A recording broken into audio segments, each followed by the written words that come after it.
Today I'm going to be making Miku ramen. I don't know where I got this concept from, but I really like ramen and I was like, why not create one that's Miku inspired theme? So that's what I'm going to try to do today. These are my base colors right here, and these are the colors that I'll be using for like the ingredients. And I'm using very basic ingredients like onions and seaweed, the actual noodle, and also the little Naruto spiral shape thing. I'll have the notes of my yarns and the pattern's going to be in the Ko-fi box below. And this is going to be a free pattern, so we're going to go ahead and get started with the progress vlog.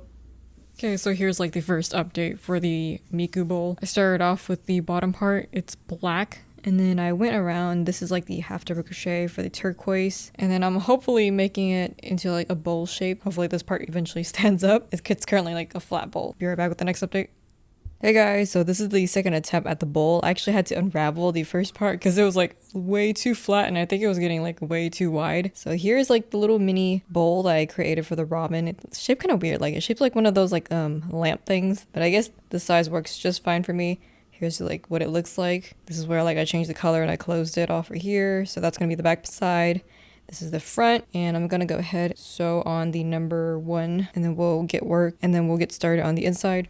Wow, this might just be one of the simplest amigurumi projects I've done so far. So after creating the bowl, I simply sewed on this number 1 with fire red. It's really easy to sew on. I just like freehanded it for the sewing part. And I really like how it turned out for like the middle part of the bowl. So that way on the front side you can see like her number and then you pretty much automatically know that it's Miku. And then here's the inside part, which I didn't have to do any work at all, really. I used my yarn cake to represent the noodles, and I simply just placed on there. Luckily, the yarn cake that I'm using fits perfectly inside of this bowl, so yeah, it looks like noodles. Like, that is so cool. I don't think I'll be chaining the noodles or anything. I'm just gonna leave it like this for the bowl. After that, I went ahead and made a couple pieces of seaweed. I think people put seaweed in ramen. I don't actually eat mine with seaweed or any of these ingredients that I'm about to make. Simple rectangles, 2 of them, which are going to be placed on the corner of the bowl.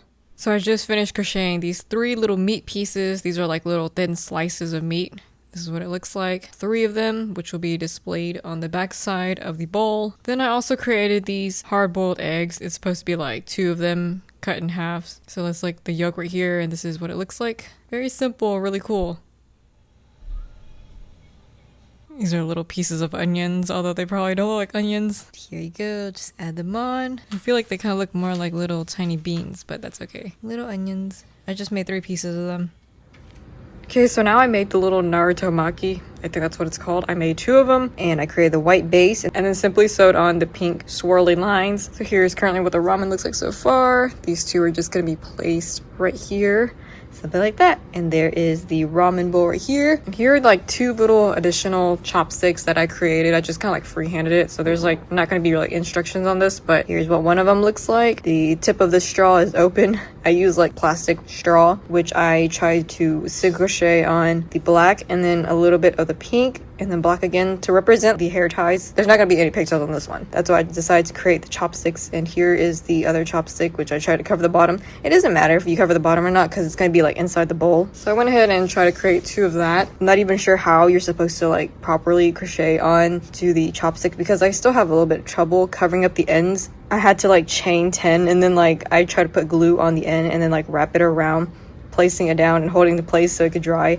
And that's how I cover up the end part, but I'm pretty sure there's a better way to do that. I just don't know how to do it since it's my first time doing this. And yeah, this is what this looks like. Chopsticks. They're very bulky chopsticks, so it's meant to be for display, of course. And I know you're not supposed to put like chopsticks directly into a bowl in Japan because it means like you're offering to the dead or something, but this is just for fun, like display wise. I'm just gonna go ahead and try to tuck this in right here, this side, and maybe like this one on the other side.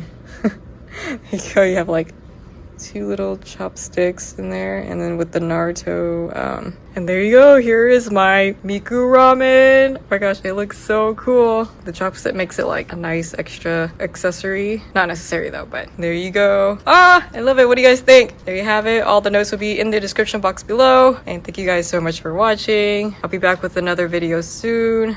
Bye.